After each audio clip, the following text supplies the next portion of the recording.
With technology progressing the way it is, digital SLRs are becoming more and more advanced, and Canon have decided to take it back to basics. Hi, I'm Matt Grayson, freephotozine.tv, and today I'm looking at the EOS 1000D, Canon's brand new entry-level SLR.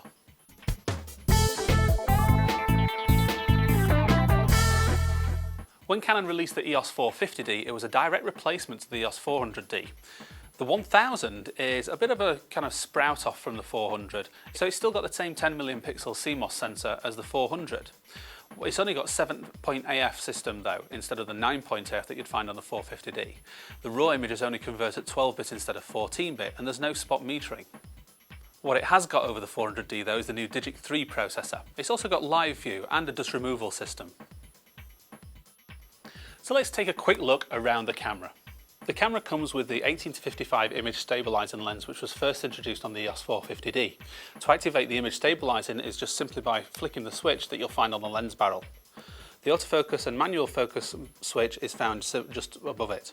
On the left side body of the lens is only a pop-up flash button, and under here is a useful depth of field preview button, which most manufacturers are removing these days, so it's good to see that Canon are keeping it on their cameras. On the top of the camera, you'll find the hot shoe for adding external flash, which is just sat behind the built-in camera there, perched over the pentaprism.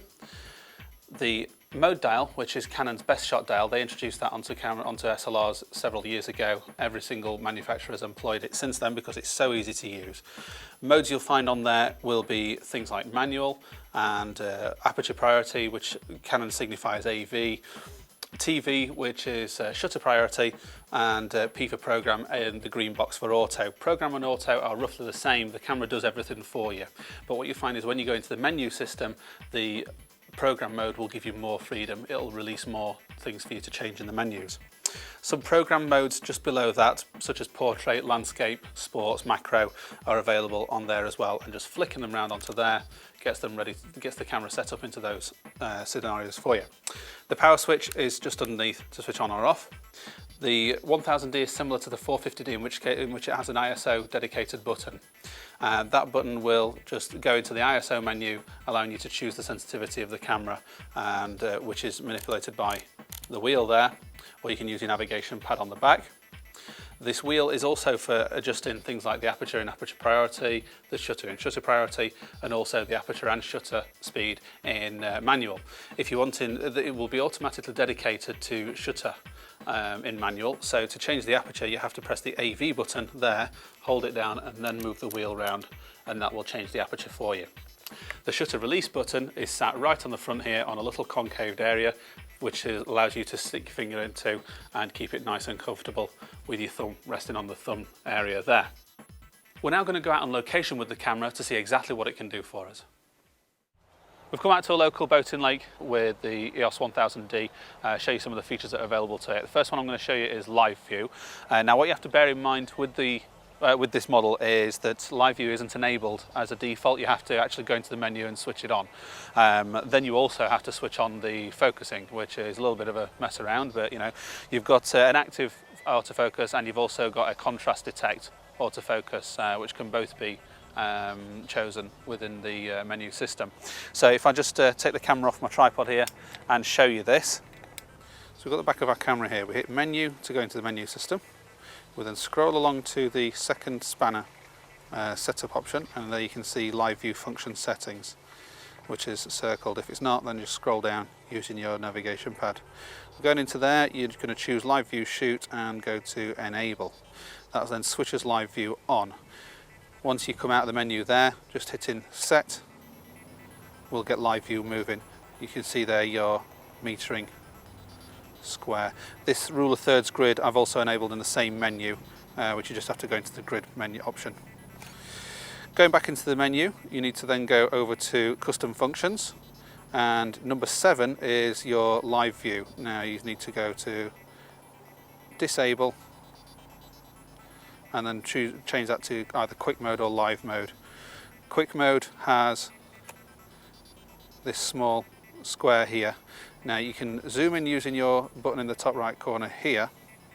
That then zooms in, and then you hit your star button, which focuses the camera and brings it back up for you ready to go.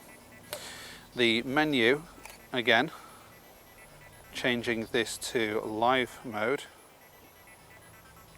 That is the AF detect, so it'll look for contrast detect, I meant to say earlier. That will then show the detect contrast and focus using that. Again, you have to hold that and it will turn green when it's actually focused. Now that does take quite a long time, so if you're in a hurry it's best not to use this feature, but it's good that Canon have kept it there for you. So as you can see, the small white square there, that's used for metering, and as we navigate around using the navigation pad on the right here, you'll be able to see the difference in exposure change as we move it around. So what I'll do is I'll take a sharp grass just down at the bottom here. I've got a polarizer on which will burn a little into the sky anyway, so I don't need to worry about it too much. I'm going to stick the camera onto, I'm just going to take it out of the self timer and put it on a 2-second self timer. We'll then go back in and we'll take that shot. Because I'm not touching the camera, it means that I won't get any shake.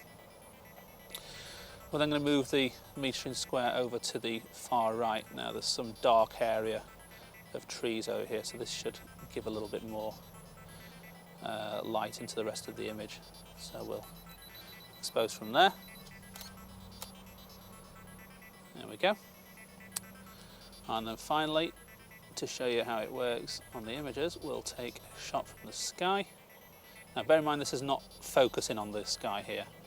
It's only metering from it, which is why the image has gone so dark on the rest of it there.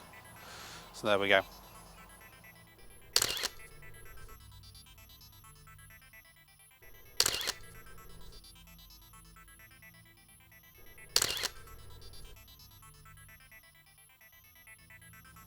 While we're just exploring around, found this kind of manky area of water where loads of algae has grown over. It's pretty stagnant. Reminds me of one of the kind of marshes that you'd normally see in America, places like that. So we're going to get a shot of the area. There's mosquitoes flying all around, so we're getting bitten to pieces. I'm going to show the picture style on this one, and that's done by going into the menu, which will show you that right now.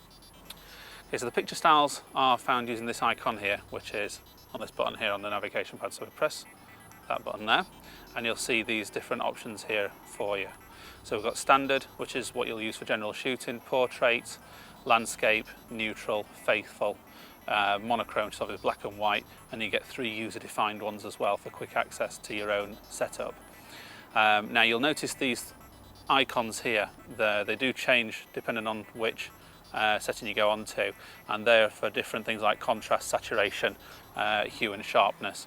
So I'm going to go to user definition 1. I'm going to say OK to that, and then we're going to go into the menu, and on the second shooting option of the menu you've got picture style.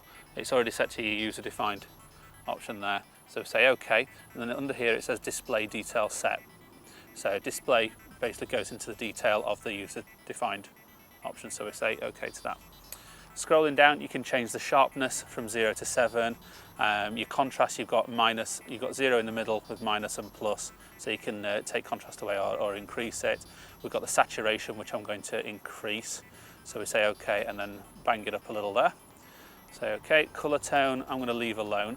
I'm going to add a bit of contrast, and I think I'll sharpen it just a fraction more, up to, yeah, we'll just knock it at 1 to 4. Okay, and that's okay, and I'm ready to go with that. So we'll go ahead and shoot that image and we'll see what we get.